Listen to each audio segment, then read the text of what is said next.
Maraming taon na ang nakaraan. Naganap ang kwentong ito taong 1967 sa isang tubaan sa lugar ng Quezon. Magandang araw po sa inyo, Ginoong Kalakbay. Ibig ko pong iparating sa inyo ang pasasalamat sa mga magagandang kwentong napapakinggan namin sa inyong channel. Isa po ako at ang aking apo sa mga pinakamasugid niyong tagahanga. At paulit-ulit nga po naming pinapakinggan ang mga kwento mo. Nangyari po ito habang ako ay nag-uumpisa pa lamang mangarap na maging isang maunlad na individual. Ipinagpapauna ko na po na hindi po ako nakapagtapos ng sekondarya. Magulo po kasi ang probinsyang pinanggalingan ko. At literal na buwis-buway ang paglabas sa bahay at pagpapaabot ng gabi sa daanan. Kaya naman po nang mag-edad 16 ako, sumama na ako sa tiyuhin ko paluwas ng Maynila. Gusto ko pong makapagtrabaho. Gusto kong kumita, hindi lang po para sa aking sarili, kundi para sa mga kapatid ko at para makapagpatuloy sila sa kanilang pag-aaral. Nakikita ko po kasi kung papaanong magtrabaho si tatay at nanay, at bilang panganay po ako, ramdam ko ang obligasyon ko sa mga kapatid ko. Kaya naman kahit hindi ako pinayagan nila tatay, ay sumama ko sa tiyo ko. At sinabi ko dito na pinayagan ako ng mga magulang ko. Pero noong nasa bus na po kami, ay napaamin niya ako at sinabi ko nga na hindi alam nila nanay na sumama ako sa kanya. Kaya naman iuuwi nga daw ako. Pababalikin niya ako sa probinsya namin. Pero ayoko. Nagpasya na po akong magtrabaho. Kaya naman nang huminto kami sa isang terminal, sa takot ko po na pauwiin ako ni tiyo, tumakas ako. Ayokong umuwi ng walang napapatunayan sa buhay. Alam kong kaya ko ang magtrabaho na. Kaya ko nang kumita. Kaya umalis po ko. Iniwan ko po ang tiyo ko at naghanap ng isang mapagtataguan. Dito po ay sumakay ako sa isang truck na hindi ko alam kung saan ito patungo. Nakita ko naman kasi na may mga kaidaran akong naroroon. Kaya naman ipinagpalagay ko na itong truck ay pupunta sa kanilang papasukan. Pagkakataon ko na para magkaroon ng sarili kong hanap buhay. Nasa 4 na oras yata kaming nasa biyahe nang sapitin namin ang isang malaking bodega. Doon ako nagtaka kasi narinig ko ang nagsisiiyakan itong mga nasa loob ng sasakyan. Nakasabit lang kasi ako sa likod. Nang kutuban nga ako ay agad akong bumaba bago pa makapasok sa gate yung sinakyan ko. Agad akong nagkubli sa gilid at umakyat sa may puno. Gusto ko kasing makita kung ano nga ba ang trabahong meron sila doon. Dito na lumabas ang mga nasa loob ng malaking bodega. Mga may itak ito at nakaabang sa pagbaba ng mga bata. Mga batang kaedad kong lalaki at babae.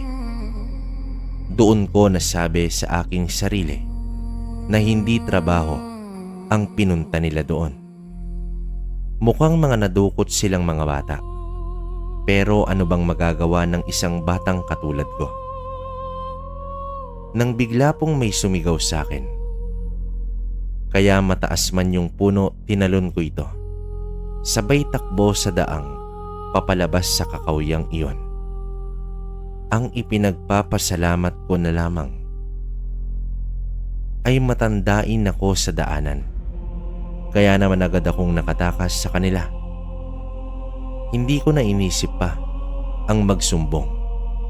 Ang gusto ko lang, makalayo sa grupong iyon. Tumakbo ko ng tumakbo hanggang sa marating ko itong isang baryo na nasa tawid na malawak na tubaan. Medyo hirap lang ako dahil sa putik, pero mas maayos na yon kesa naman sa maabutan ako ng may mga itak na lalaki. Sa sobrang takot ko nang makakita ako ng isang parang kamalig, pumasok ako doon at nagtago. Nagtago ako hanggang sa sumapit ang gabi. Hindi talaga ako lumalabas. Hindi ko na lamang namalayan na nakatulog na pala ako. Bigla na lamang akong naalimpungatan ng tinatapik-tapik ako sa muka nitong isang matandang lalaki. Tawagin na lang po natin siya sa pangalang Manludo, ang may-ari ng kamalig at ng buong lupang naroroon. "Anak, bakit ka naririto? Saan ka nagmula? Nasaan ang mga magulang mo?" Magkakasunod na tanong sa akin. Hindi ko naman alam kung anong isasagot ko. Aligaga pa ako at iniisip kung baka naroroon pa yung mga humahabol sa akin at hinahanap ako. Pinipilit naman ako nitong si Mang Ludo na magsalita hanggang sa mapainom ako ng tubig ng kasama niyang binata na tawagin natin sa pangalang Apolonio. Dito pa lamang ako kumalma at nagsumbong sa matanda kasi mukha naman siyang mapagkakatiwalaan. Gusto niyang ipagbigay alam ito sa kapulisan, pero tumanggi na po ako at nakiusap sa kanya na wag nang ipapaalam pa sa iba dahil oras matuntun nila ako. Ang iniisip ko ay baka mapahamak pati ang pamilya ko. Pumayag naman si Mang Ludo at tinulungan niya ako. May-ari ito ng isang malawak na tubaan at tuturuan umano ko ni Apolonio sa mga gawain sa kanyang lupain. Una, mga simpleng gawain lang naman na nasa loob ng bahay nila at sa mga pagsusuga ng mga kalabay nila na mga baka. Pagkatapos at ang pag-aalaga sa mga pinagkukunan nila ng tuba, ang plantasyon. Malawak, madaming tauhan, at hindi ako agad na makikita doon ng masasamang tao kung sakali mang patuloy din nila akong hanapin. Hanggang sa lumipas na nga po ang 2 taon sa tubaan, may bago na akong katauhan. Iniba nila Mang Ludo ang pangalan ko. Mungkahi nila na kung gusto kong makatakas sa nangyari sa akin, kailangan kong ibahin ang pagkatao ko.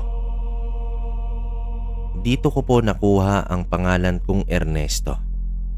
At sa 2 taon ko dito, isa na po ko sa pinaka inaasahan ni Mang Ludo. Mabilis po kasi talaga akong matuto at nagmumungkahi pa ako sa kanya ng mga bagay na maaaring magawa sa kanyang tubaan para mas mapaganda ang pag-ani namin ng pagkuha ng tuba. Hanggang sa dumating ang Semana Santa, naging kalmado ang aming lugar. Saglit na pinagpahinga ni Mang Ludo ang mga tauhan niya sa pagtatrabaho para sa linggong iyon. Hindi naman kasi mahigpit talaga itong si Mang Ludo pagdating sa mga tao niya. ang importante para sa kanya. Masaya sa trabaho ang mga tauhan niya. Paniniwala ni Mang Ludo na ang masayang trabahador ay mas produktibo. Biyernes Santo, walang gawa sa tubaan, walang lumalabas. Takot ang karamihan sa paniniwalang patay ang Diyos at lapitin umano ng disgrasya ang mga nasa labas ng bahay. At kung magkakasugat ka, ay matagal bago pa ito gumaling. Pero hindi po ko. Iba ako. Hindi ako naniniwala dito sa mga matatandang kaugalian. Kaya naman po lumabas ako. Ibig kong matingnan ang aming tubaan kung maayos lang ba ito o pinipeste na naman ng mga taga-kabilang pataniman. Ilang buwan na po kasi nang magkaroon ng irigan ang mga trabahador ni Mang Ludo at nang karatig nitong pataniman.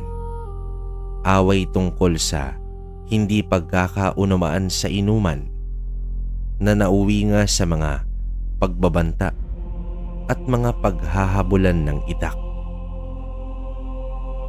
Bagamat wala naman po ko sa aktwal na away, pero damay-damay na. Kaaway ng isa, kaaway ng lahat. Nagtungo na nga po ko ng tubaan. Marahan akong naglalakad-lakad sa taniman nang mapansin ko ang tila mga bulungan. Hindi ako sigurado kung ano bang pinag-uusapan, kaya naman mas lumapit pa ako. Sinubukan kong makita kung sino ba itong mga nag-uusap-usap. Nang maulinigan kong hindi sila mga taga roon, mga ibang tao ito. Hindi sila pamilyar para sa akin pagdating sa mga boses nila. Noon ko lamang ito narinig, kaya naman natitiyak kong mga dayo sila doon sa lupa ni Mang Ludo at nasa tubaan sila, kaya naman hindi ito normal. Ano ba ang gagawin ng mga dayong tao sa gitna ng pataniman, di ba? Base sa pagkakaintindi ko sa pinag-uusapan nila, nagbabalak silang lasunin ang mga tanim ni Mang Ludo. Ibig sabihin ko po ay papatayin nila ang mga tanim namin. Ang buong tubaan ay sisirain nila at ang pinagkakakitaan namin. Kaya naman agad akong umalis doon. Agad kong tinungo si Mang Ludo upang maipaalam ang mga narinig ko. Kalmado lang naman itong si Mang Ludo, pero nag-iisip siya ng gagawin. Paraan iyon upang maiwasan ang kaganapan. Kaya naglagay kami ng mga taong roronda. Kasama ako at si Leopoldo. Sinubukan naming puntahan ang pinakadulo ng lupa, sa sulog kung saan patungo na sa makapal na kakawian. Gusto namin na kung anuman at sino man ang nagbabalak na maglason sa tanim ay kaming dalawa ang makakahuli. Kaya naman nagtuloy kami sa gubat habang nasa pagbabantay ang ilan sa amin. Naabot namin itong gitna ng kakawian kung saan may 3 bahay ang naroroon. Isang malaking bahay at 2 mas maliit na nakaiwalay. Tinungo namin ito upang tingnan kung may nakatira ba. Pare-parehong walang tao sa loob. Ang medyo weirdo nga lang dahil sa may apoy pa ang dapog dito sa malaking bahay. Kaya naman alam namin na may tao nga doon. Pero ang tanong, nasan? Itong si Leopoldo naman may kakulitan. Bagamat nagyaya na akong umuwi at yayayain na lamang ang mga kasama namin, Ayaw nito. Aantayin daw namin ang mga nakatira doon. Kung makikilala ko daw yung mga boses nila at masisigurado kong sila yung narinig ko sa tubaan. Wala naman akong nagawa at mapilit siya, kaya naman naghintay kami sa likod bahay. Hanggang sa 2 oras na ang nakalipas, dumating doon ng isang matandang lalaki at kilala ito ni Leopoldo, ang lalaking tindero ng walis tingting at lampaso sa bayan, si Mang Dencio. At tiyak kong hindi ito yung narinig ko sa tubaan, nang dahil sa babaeng nasa 40 anyos ito at 2 binata. Nang kukumpirmahin ko na kay Leopoldo na hindi ito ang hinahanap namin, saka naman niyaya ko nitong pumasok sa bahay ni Mang Dencio. Binati ito ni Leopoldo at ipinaliwanag kung bakit kami naroroon sa gubat. Lumalabas na kaibigan pala ito ni Leopoldo. Bit-bit nito ang mga dahon ng nyog na gagawin niyang walis tingting.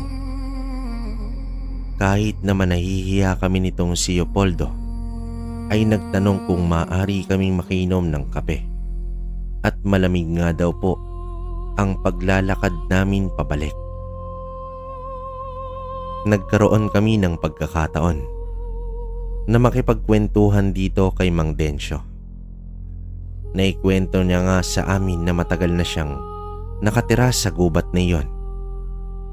Iniwan na ng mga anak nang mamatay ang kanilang nanay. Hindi na umano alam ni Mang Dencio kung nasan sila, pero masaya na siyang iniisip na mas maayos na ang kabuhayan ng mga anak niya. Natanong naman namin kung hindi niya ba naisip na umalis na doon sa gubat at nakakatakot. Pero ayaw niya. Napag-alaman namin na itong 2 na mas maliit na bahay ay mga bahay ng anak niya. Patuloy niya itong inaalagaan, nililinisan at inaayos sa pag-asang baka isang araw ay bumalik ang kanyang mga anak. Dito ko biglang naalala ang mga magulang ko, kung ano ba ang iniisip nila at kung napatawad na ba ako nila sa ginawa ko. Patuloy po kong nagpapadala ng pera sa kanila, pero pilit kong itinatago ang lugar kung nasan ako. Si Leopoldo ang tumutulong sa akin para magawa kong makapagpadala ng pera at sulat ng hindi nalalaman nila tatay kung nasan ako. Napasarap ang kwentuhan namin hanggang sa napansin ko itong 4 na mga latigong nakasabit sa dingding ni Mang Dencio. Ito ay mga buntot pagi. Nainganyo kong lapitan itong mga latigo. Iba kasi yung ganda nito at parang ang gandang gamitin. Kaya naman namalayan ko na lamang na iniaabot ko na yung isa dito. Natanong ko naman itong si Mang Dencio kung para saan niya ba ginagamit itong mga latigo at bakit napakarami nito sa bahay niya. Medyo kakaiba man, pero ayon po dito kay Mang Dencio na simula daw noong mag-edad siya ng 14, isinasama na siya ng kanyang tatay sa pag-iikot sa mga kanilang baryo. Laganap umano noon ang mga aswang at parte sila ng mga naaatasang magbantay sa kanilang lugar upang masiguradong walang mabibiktima sa mga kabaryo nila. Ang buntot pagi na nasa dingding nila ay mula pa sa kanyang mga kalulololohan.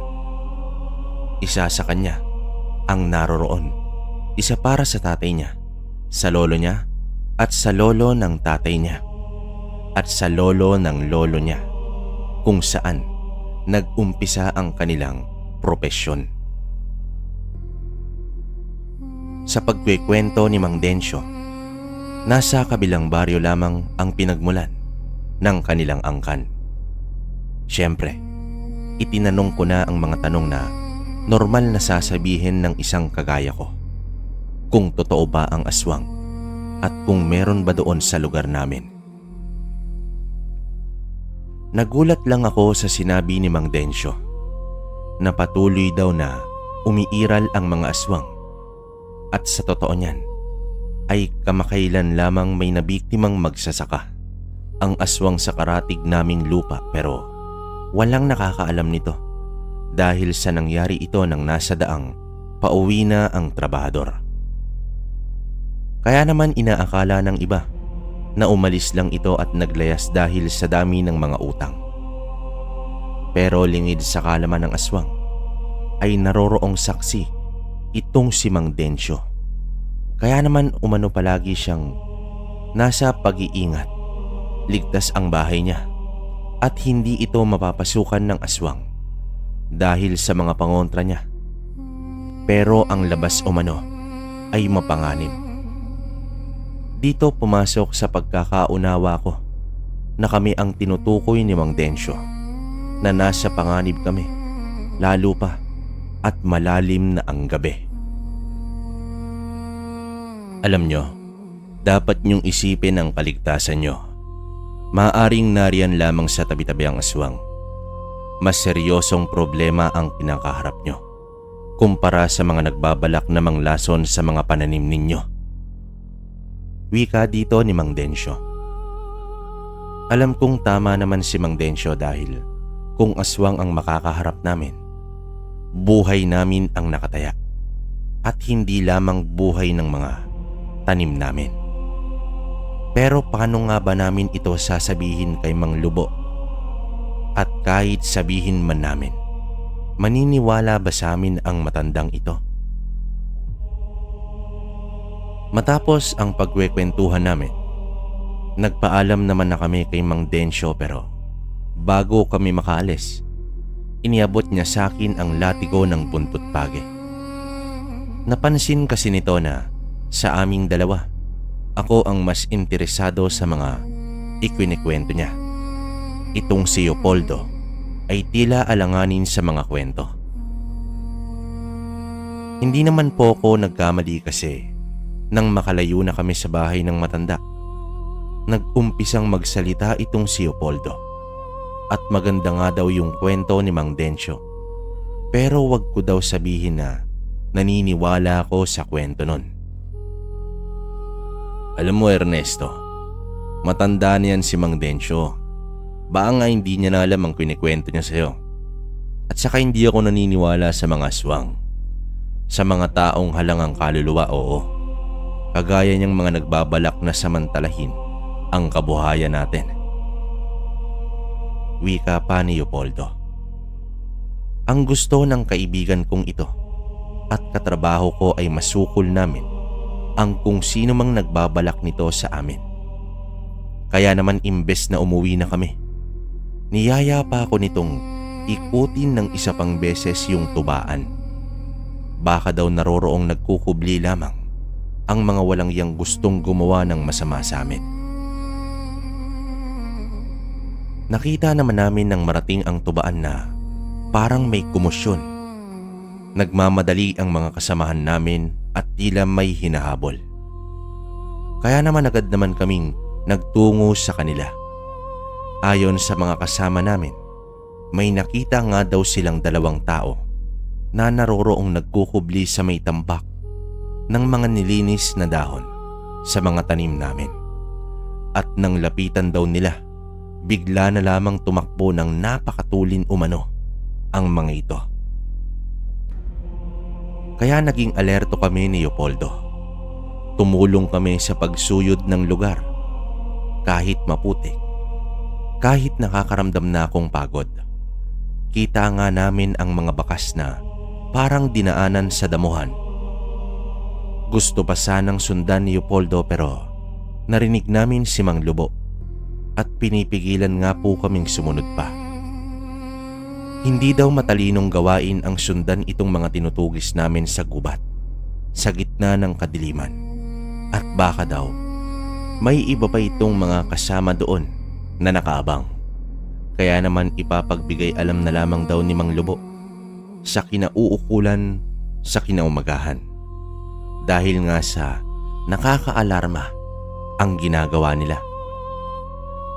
Nakinig naman kami dito. Bumalik kami sa bahay.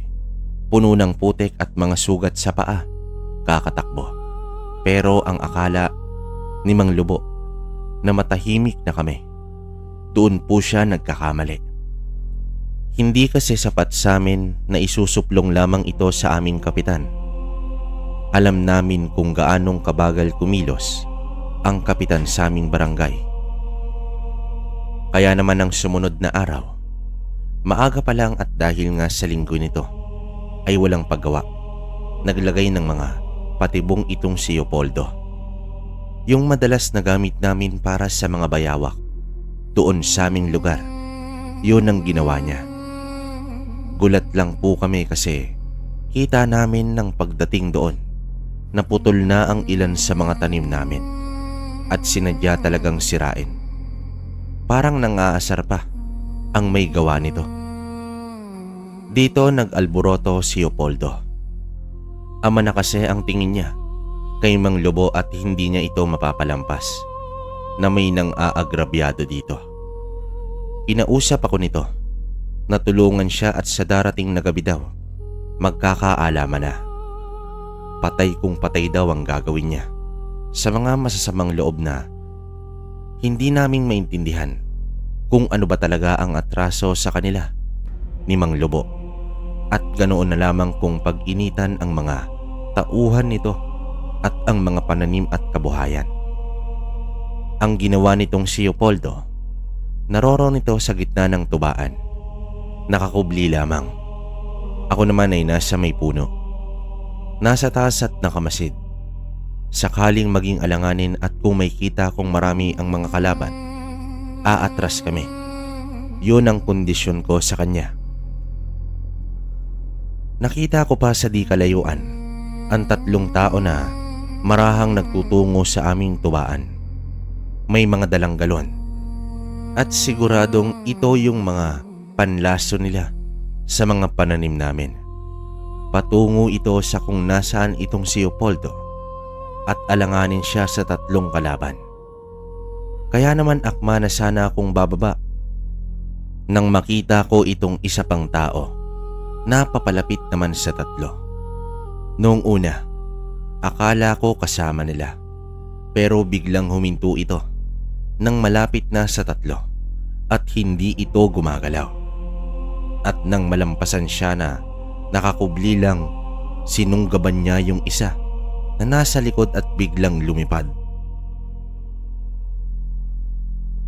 Doon nang nagsigawan ang mga di kilalang tao. Taranta yung 2 na tumatakbong papalayo. Pero siguro hindi nakita ni Leopoldo yung nangyari. Inaabangan niya yung 2. Hinambalos niya ito ng dala niyang tubo. Parehong sa paa ang tama at halos malumpoy itong 2 sa lakas ng pagkakapalo sa kanila. Dito na ako tumalon mula sa puno. Nilapitan ko ito at yayayain ko nang umalis dahil sa alam kong aswang yung nakita ko. Pero hindi ito pumayag hanggang sa maitali daw namin yung 2. Itali daw namin doon sa may puno at tatawagin sila Mang Lubo upang may pakita ang mga mandarambong na gumagawa ng panlalason sa aming tubaan. Yun nga ang ginawa namin. Mga walang malay itong 2. Matapos ang pagtali sa kanila, ay agad na naming tinungo sila Mang Lubo. Kasama ko pa ang kapitan. Bilang saksi, nagtungo kami sa pinagkakatalian ng 2 nahuli namin. Pero tanging naroroon na lang ay sirang lubid at yung mga galon ng lason. Nagkalat din ang dugo. Walang duda na may nakatali doon. Pero ayon sa kapitan, mukhang natakasan kami kaya hindi namin makikilala kung sino at kanino sila nagtatrabaho. Magkagayon pa man, ay malakas na ebidensya na ang mga galon ng kumpirmadong lason sa pananim. Ang ipinagtataka lang namin ay papaanong nakatakas ang 2 lupaypay na at halos lumpo ng tao sa ganoong lugar na nakatali pa. Hanggang sa pumasok na sa isipan ko na paano kaya kung hindi sila nakatakas kundi may kumuha sa kanila. Paano kung binalikan pala sila ng aswang na kumuha sa kasamahan nila? Ito ang naglalaro sa isipan ko at paulit-ulit kong naiisip kasi walang ibang malinaw na eksplenasyon na nangyari. Sa kabila nito, nagpatuloy pa sa normal na mga araw ang aming tubaan. Nagtrabaho kami at pilit na iwinaksi ang tungkol sa mga banta ng panggagambala sa aming kabuhayan. Ayon kay Mang Ludo, siya na daw ang bahala at gagawa daw siya ng aksyon sa insidente. Bagamat patuloy sa pagmamanman itong si Leopoldo, pero hanggang dun lang ang magagawa namin. Wala na din kasi kaming naaktuhang pang nagpapagala-gala sa tubaan kahit gabi, hanggang sa sumapit nga itong isang araw na naisipan kong magtungo sa may bayan. Kailangan kong bumili ng bagong damit at mga gamit ko. Alam nyo na. At saka sinamahan ko si Leopoldo dahil sa araw na yun, magpapadala ko ng sulat at pera sa pamilya ko sa probinsya. Nang matapos naman kami dito, nagpaalala sa akin si Leopoldo at may kikitain daw siya. Palagay ko ay nililigawan niya. Kaya naman hinayaan ko na at ako naman ay gumala-gala muna sa may plaza. Maraming mapagpipili ang mga tindahan doon ng pagkain. Kaya naman nagtuloy-tuloy ako hanggang sa makita ko itong si Mang Densyo na naroroong nakaupo sa isang gilid at nagtitinda ng mga walis niya at lampaso. Nilapitan ko itong si Mang Densyo at kinamusta. Ayon nga daw at wala pa siyang benta at magtatanghali na. Ako naman dahil sa nagugutom na din, sinabihan ko siya na antayin niya lang ako doon at may bibilihin lang ako. Naisip ko kasi na manananghalian na at idadamay ko na sa bibilihin kong makakain itong si Mang Densyo. Malapit lang doon ang karinderya, kaya naman hiniram ko na lamang yung plato. Inihatid ko kay Mang Densyo yung pananghalian niya. Nagulat ito, pero natuwa siya at simula umaga daw ay kumakalam na ang sikmura niya at tanging kamote nga daw ang kinain niya. Dito ko naingkwento sa kanya yung tungkol sa aswang na nakita kong kumuha doon sa mga manlalason ng tuba na nahuli namin at kung papaano nakita ang pagdagit nito sa isa sa mga lalaki. Maging yung hinala ko sa nangyari sa mga itinali naming tao. Ayon kay Mang Densyo, kaya daw pala walang nagpaparamdam sa paligid yung aswang dahil 3 tao ang magkakasabay na biktima nito. Ayon pa sa matanda, baka 1 linggo mahigit ito bago muling gumala dahil sa dami ng karneng nakuha nito.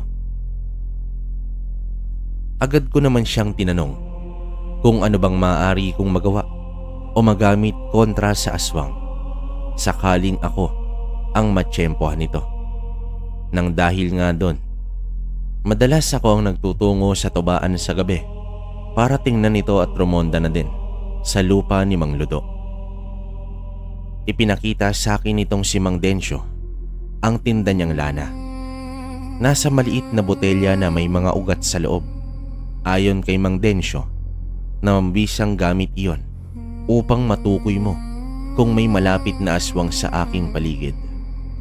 Pero yung ipinahiram niya sa aking buntot pagi ang pinakamainam na gamitin laban sa aswang.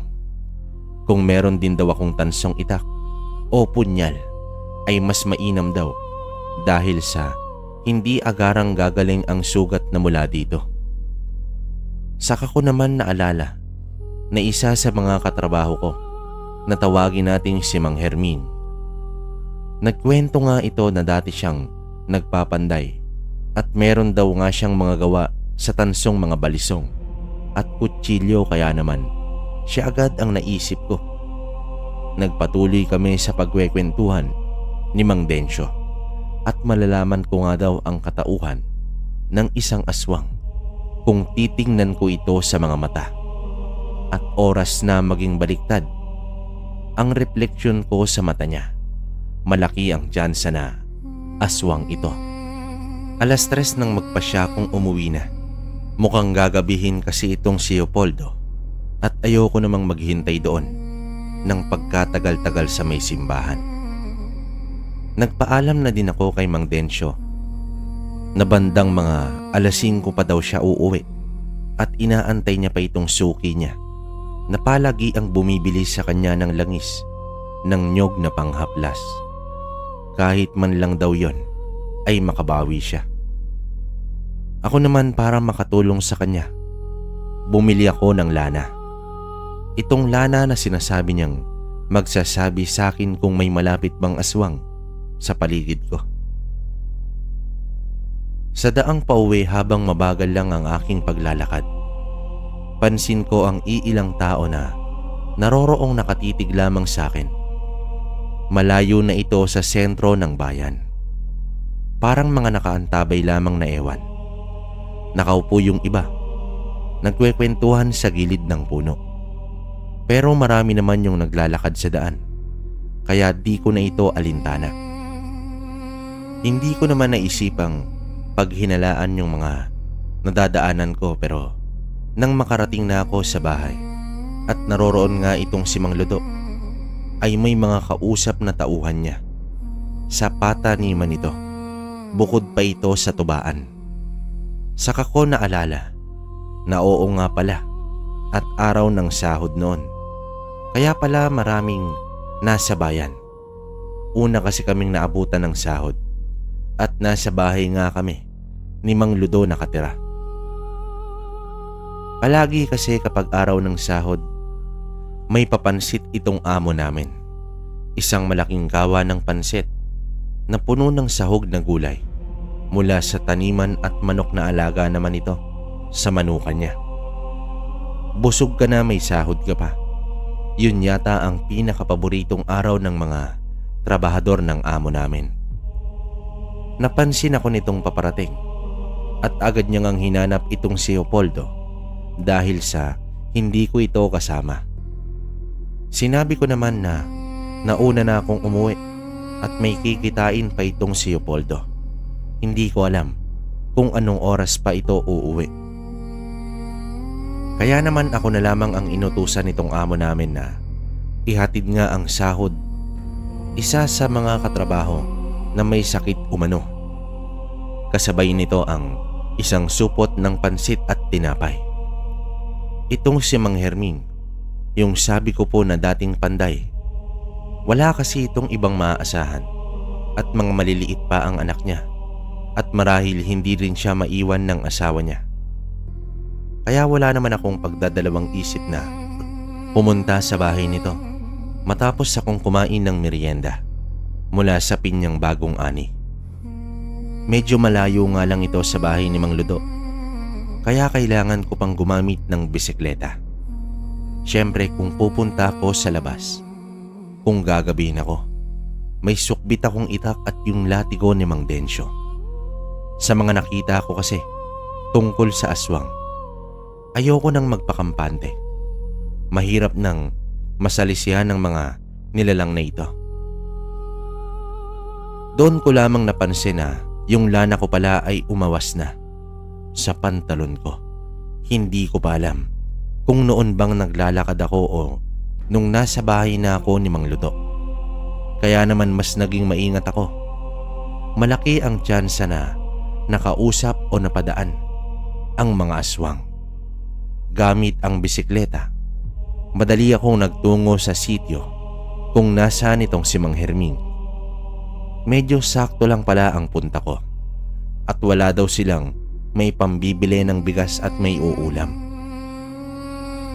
Dahil nga sa hindi makakilos itong si Mang Herming, gawa ng lagnat nito at pananakit ng katawan, dagdag mo pa na buntis ang asawa niya.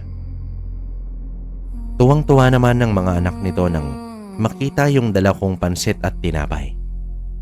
Alam nyo yung mga nagniningningan nilang mga mata na akala mo nakakita ng anghel na may dalang magandang balita sa kanila.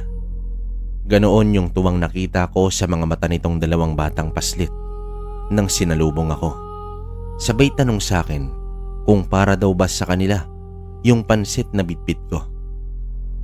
Labis naman ang konsiderasyon ng amo namin sa mga trabahador niya dahil sa kabisado pa niya kung ilan ang anak nitong ni Mang Herming at pinasobrahan niya nga ang pansit na sasapat sa 5 tao.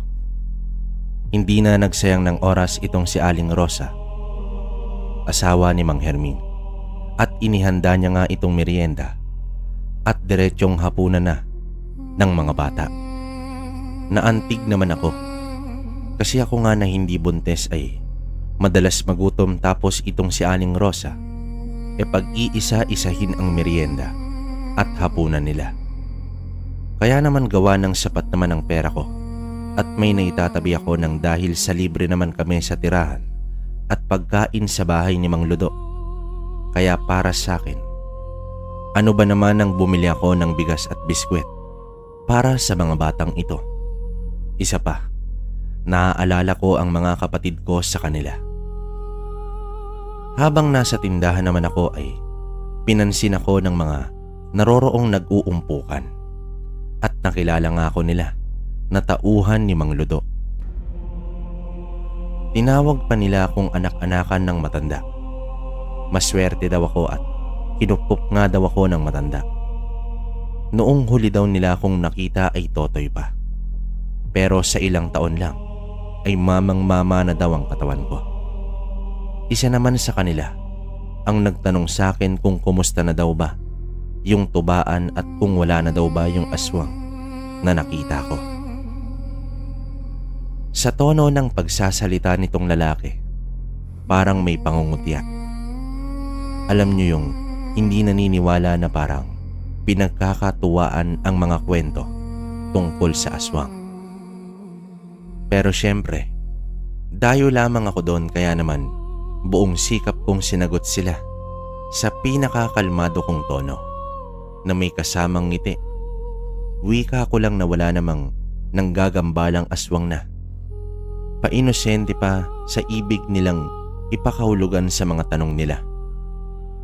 Nang mabigay sa akin yung isang kaba ng bigas at mga biskwit ay hindi ko na pinansin itong mga tsismosong tao na walang ibang mapaglibangan kundi ang pag-usapan ang buhay ng iba. Narinig ko pa nga yung isa na nagsabi na aanak-anak daw sila Aling Rosa pero hindi kayang buhayin at aasa pa sa limos ng iba. Masakit man pero wala namang maitutulong kung papatulan ko. Isa pa, alam ko kung gaano kasipag itong si Mang Herming at kung hindi lamang ito naratay, hindi naman sila magugutuman. At saka, ano bang pwedeng gawin ng isang buntis na pagkalaki-laki ng tiyan, gusto pa nila itong magtanim o umakyat ng nyog o kung ano paman para lang masabing nagsusumikap. Doon ko nasabi sa sarili ko na kahit gaano kabuti pa ang ipakita mo sa ibang tao, meron at merong masasabi ang mga ito. Kaya mas maigi talagang pagbutihan mo na lang para sa sarili mo. Pagdating ko sa bahay nila Aling Rosa, siguro akala nila umuwi na ako at nakasarado na ang bahay nila. Kaya naman marahan akong lumapit dito para ibigay ang mga pinamili ko. Yun nga lang, pagtapat ko sa may bakuran nito, kitang-kita ko itong isang tila tao na gumagapang patungo sa silong ng bahay nila Aling Rosa. Agad ko namang naisip na aswang nga ito. Kaya nga nagsusumigaw ako. Ibinaba ko yung mga Bitbit ko at saka binunot itong itak ko, sabay sugod dito sa nilalang na nasa ilalim ng bahay nila. Nagulat naman siguro sila Aring Rosa, kaya naman kahit hirap bumangon, napabangon ito. At nakita nga ako nito na gumagapang sa ilalim ng bahay nila. Sa nanghihinang boses ay nagtanong ito kung anong problema at sabi ko nga ay may nasa ilalim ng bahay nila. Mahaba yung itak ko, kaya nagawa ko itong masaksak paulit-ulit hanggang sa mabilis na kumaripas patungo sa may tarangkahan. Alam kong kitang-kita ito nila Aling Rosa at Mang Herming. Kita nila ang anyong tao na lumingon pa sa kanila bago tuluyang iika-ikang tumakbo. Nasa 6 na saksak yung ramdam kong bumaon sa katawan nito. Nagkalat nga ang dugo sa bakuran nila at kung normal lamang na tao iyon, tiyak na patay na iyon bago pa man makalayo. Pero hindi ko na nahanap pa sa labas ng bakuran. Tanda ko pa noon yung panginginig ng kalamnan ko. Pero hindi ito dahil sa takot, kundi sa gigil at galit. Hindi ko alam kung anong dahilan nila. Marahil para aswangin ng buntis o kung ano paman. Pero para sa moral ng isang tao, alam kong mali ang ginagawa nila at iligal ang pagpasok nito sa loob ng bakuran nila Aling Rosa. Nang makalma na ako, saka ko na binalikan itong mga pinamili ko at inilagay ko sa lamesa nila at nagpaalam na din akong aalis na. Nang maalala ko nga yung tungkol sa tansong patalim, kaya naman nagbakasakali na lamang akong magtanong kung meron pa bang naitatago itong si Mang Herming. Sa mga naikwento niyang tansong balisong at mabuti na lamang, meron pa daw siyang isang punyal na natitira. Yung iba daw kasi ibinenta niya na dahil nga sa kapos ito sa pera. Siyempre, kahit ibinibigay ito sa akin, binayaran ko ito sa Ginoo. Ayokong samantalahin ang kabaitan nila. Isa pa, tulong ko na din sa kanila. Isang maganda at malinis na punyal na halatang alagang-alaga pa ni Mang Herming ang ibinigay niya sa akin. Mabilis ang pagpapatakbo ko ng bisikleta. Ibig kong ipaalam kay Mang Ludo ang inkwentro ko sa aswang at gusto kong ipagmalaki na nagawa ko itong masaksak at masaktan. Kaya nga lang, pagdating ko sa bahay, ay naroroon itong kausap pa ang ilan sa mga tauhan niya. Ayon kay Mang Ludo, wala pa daw itong si Leopoldo at iyon ang pinakaunang beses na nangyari iyon. Sa pulsa pagkabata ni Leopoldo, sanggol pa lamang ito nang mapunta na ito sa poder ni Mang Ludo. Kaya nga alam ko na parang magtatay na ang magturingan nila. At doon nga, nababalisa na ito. Kaya naman maging ako, gamit ang bisikleta ay muling nagtungo ako sa bayan. Hindi ko alam kung saan ito hahanapin pero umaasa ako na baka sa daang patungo sa bayan makasalubong ko ito. Naawa ko sa matanda at labis ang pagkalungkot at pag-aalala nito. Bandang sa may mga palayan, sa may malaki at matandang puno ng sampalok, nakita ko itong si Leopoldo. Sugatan, duguan at halos wala nang malay sa unahan niya ay may putol na kamay at napakaraming dugo. Pero hindi ito sa kanya. Akala ko nung una kamay niya yung putol, pero nakita kong buo pa naman ang mga kamay niya. Kaya alam kong sa nakalaban niya ito. Ang nakakapagtaka lang ay parang kamay ng tao pero parang hindi dahil sa balbon at napakahaba ng mga kuko nito.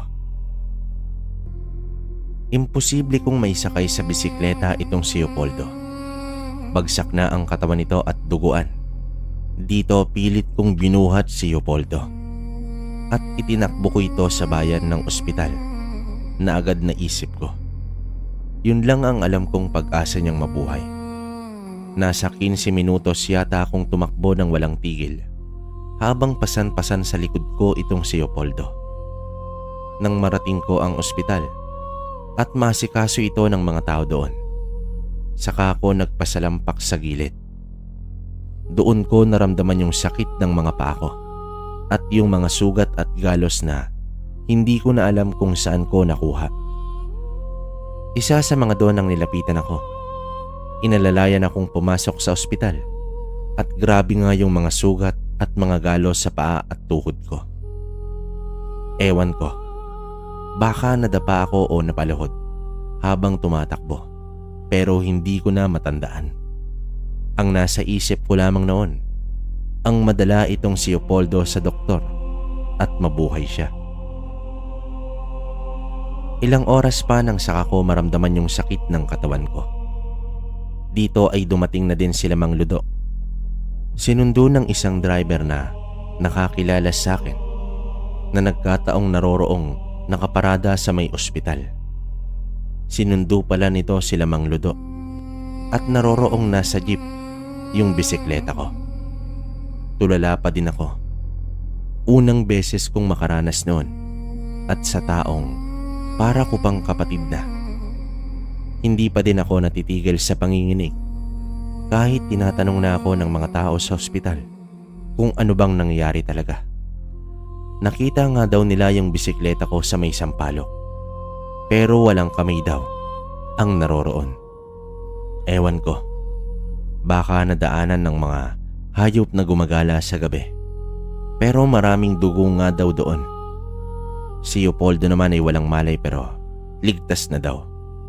Ayon sa doktor ay maaaring inatake ng mabangis na hayop at yun daw ang mga marka na nasa katawan ni Leopoldo. Mga kalmot ito at kagat. Ako naman ay paulit-ulit na sinasabing aswang. Aswang ang may gawa noon kay Leopoldo. At nakita ko nga na putol na ang kamay ng aswang. Tila hindi nagpapatalo si Leopoldo at lumalaban talaga para sa buhay niya. 2 araw na walang malay itong si Leopoldo. Habang ako naman, puro tahi sa talampakan ko at malalalim na hiwa umano ang natamo kong sugat.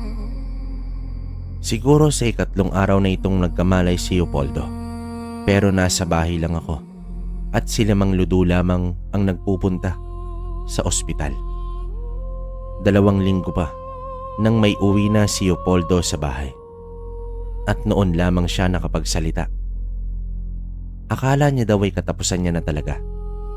Ayon dito kay Leopoldo, sa daan niyang pauwi sa amin, sinalubong siya ng isang lalaki na akala niya ay may itatanong lamang. Pero nang tanggalin ito yung saklob sa ulo, sa kanya nakita ang nakakatakot at pangit na itsura nito. Agad nga daw siyang sinunggaban at sinakal dito na sila nagpangbuno. Mabilis daw itong aswang at pinagkakagat siya sa leeg at braso, maging sa tagiliran, hanggang sa nakakuha siya ng tsansa na mabunot yung itak niya at pinagtataga nga itong aswang. Nang maputol niya yung kamay nito, mas lalong naging agresibo at halos butasin na nga daw yung tiyan niya. Mabuti na lamang at napukol niya ito ng bato sa ulo. Sabay saksak pero nagawa umano nitong makatakas. Doon na siya bumagsak at pilit na lumapit sa puno ng sampalok para maupo. Wala daw siyang ibang ginawa noon, kundi ang paulit-ulit na magdasal. Nailigtas siya at gusto niya pang mabuhay. Pero hindi niya na namalayan na ang mga sumunod na nangyari at nagising nga siya. Nasa ospital na. Alam mo tol, utang ko sa'yo ang buhay ko. Hindi ko to makakalimutan. Maluwa-luwa pang wika nito sa akin. Pero sabi ko na lang naman na kung sa akin di nangyari yon, ay ganon din ang gagawin niya. Siguro ay mga nasa 3 buwan na nagawa ko ng makapaglakad-lakad. Hindi kami pinayagan ng doktor sa pagsabak sa trabaho sa tubaan at may impeksyon nga daw ang mga sugat. Pero nang maghilom na ito sa tulong na din ng mga gamot at araw-araw na paghugas na pinakulong dahon ng bayabas. Bumalik ako sa pagtatrabaho at naiya na ako sa amo namin. Palamunin na lamang kami doon at paubos na din itong ipon ko sa pagpapadala sa nanay at tatay ko. Kahit kasi nung hindi ako nakakapagtrabaho, hindi po ako pumapalya sa pagpapadala sa kanila at ayokong nag-iisip sila sa akin. Ayon sa mga kasama ko, ilang beses pa sila na nakahuli ng mga magnanakaw sa lupa ni Mang Ludo. Magnanakaw ng manok, ng gulay at kung ano-ano pa. Pero sa tingin ko, mga ordinaryong kaganapan na tila sumuko na yung mga nagbalak na manglason sa pananim namin. Hanggang itong partikular na hapon, Sabado, pahinga ng mga trabahante. Ako naman naglalakad-lakad lang talaga. Wala akong balak na kung ano paman. Alam niyo yung parang nag-iisip-isip lang habang marahang minamanmanan ang magandang kulay ng langit sa paglubog ng araw. At sa maniwala po kayo at sa hindi, maliwanag pa, hapon pa nga lang po at nasa 5:30 yata ito ng lantaran ko itong makita na dalawang lalaki na may buhat na malaking galon at papunta ito sa aming lupa. Hindi ako napansin ito, gawa ng nakahiga ako sa may pahingahan ng mga trabahador. Kaya naman hindi na ako nagsayang ng oras at tinungo ko ito para kumprontahin dahil sa hindi daanan ng tao ang nilalakaran nila at walang lulusutan sa direksyong tinutungo nila. Naabangan ko sila bago pa mang magsuot sa tubaan at positibo ko na mga tauhan nila sa kabilang lupa. Hindi ako nagdalawang isip na bunutin ang itak at itutok ito sa kanila. Sobrang dami na ng pinagdaanan naming hirap sa pag-iingat sa aming tubaan, kaya handa kong pumatay noon, lalo na ng mga ganoong tao na walang ibang iniisip kundi ang magdulot ng kasamaan at pang-aagrabyado sa ibang tao.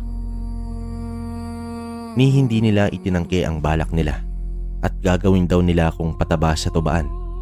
Kung haharang ako, sabay bunot din nila ng mga itak nito. Dito wala po akong ibang pagpipilian pa, kundi ang lumaban sa kanila nang maalala ko yung latigo ko.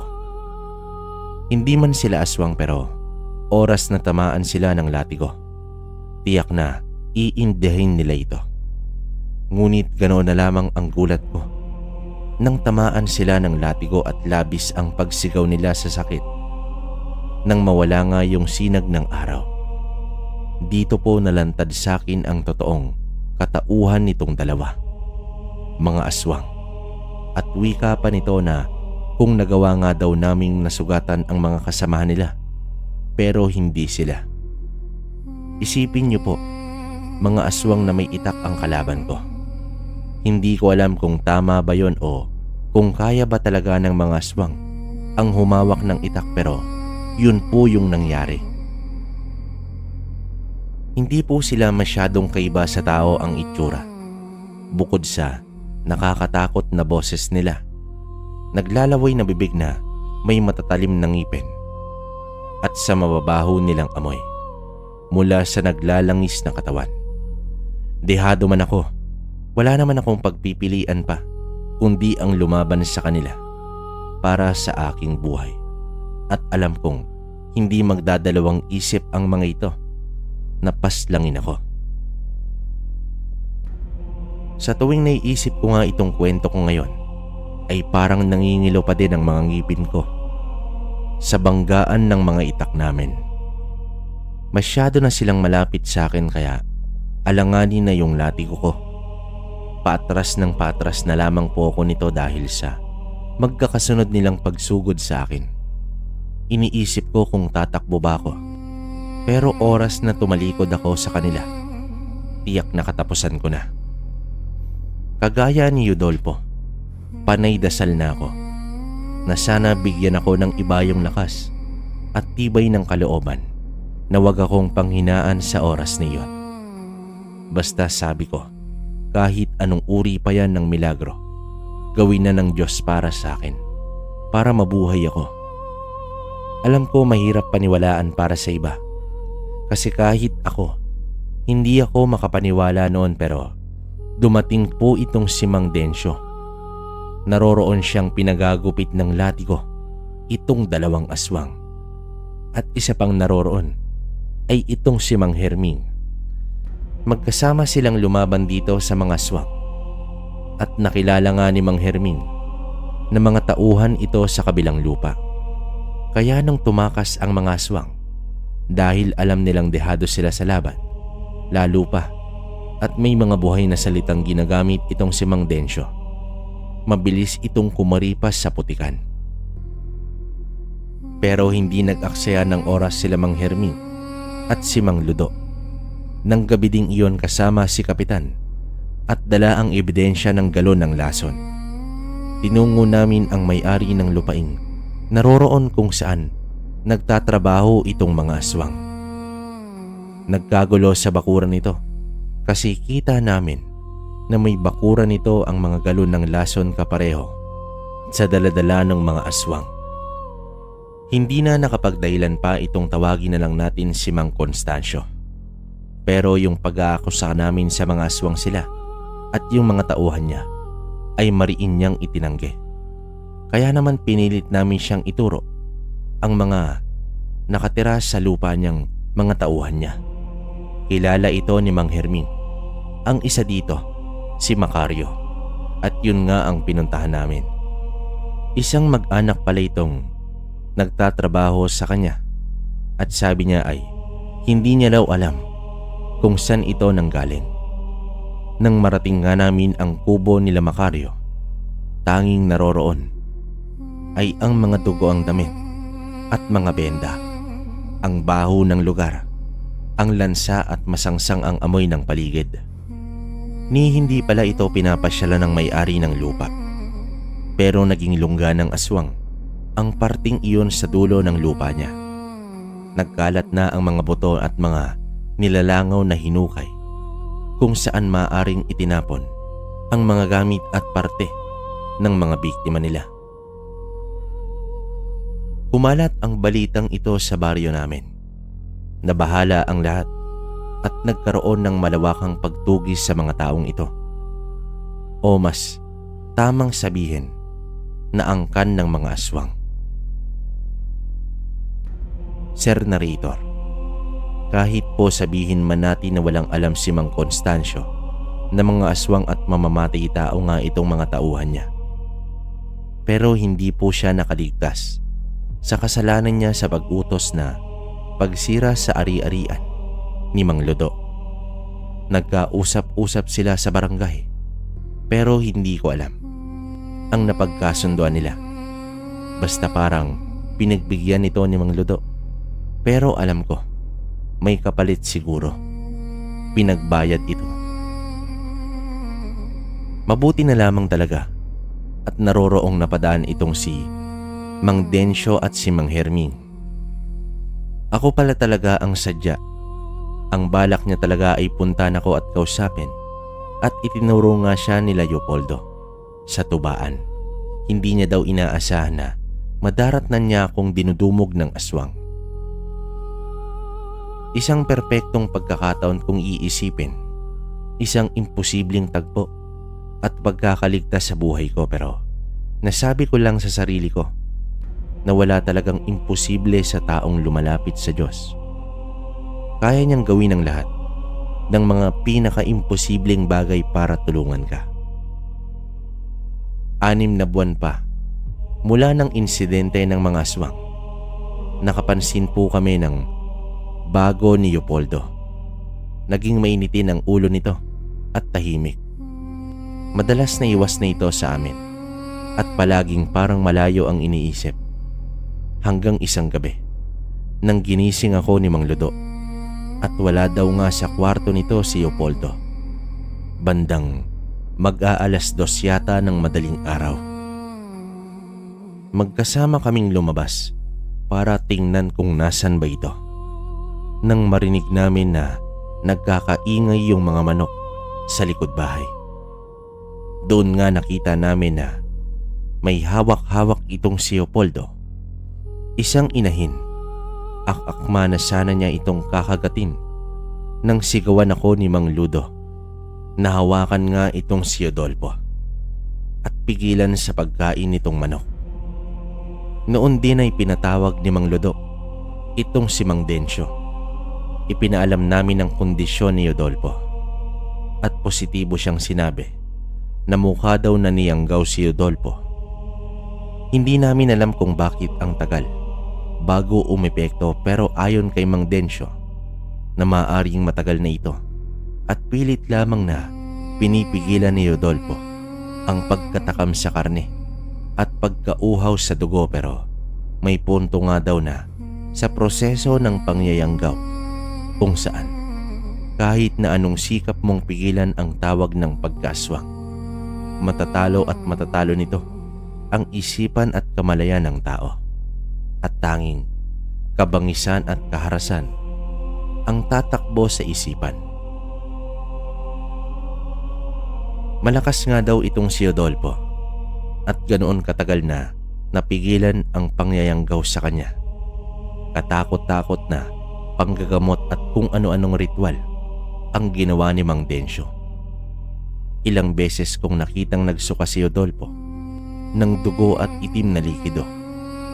Halos nagmamakaawa na patayin na lamang daw siya at hindi niya na kaya ang hirap. Para daw kasing pinipilipit yung tiyan niya at pati puso niya.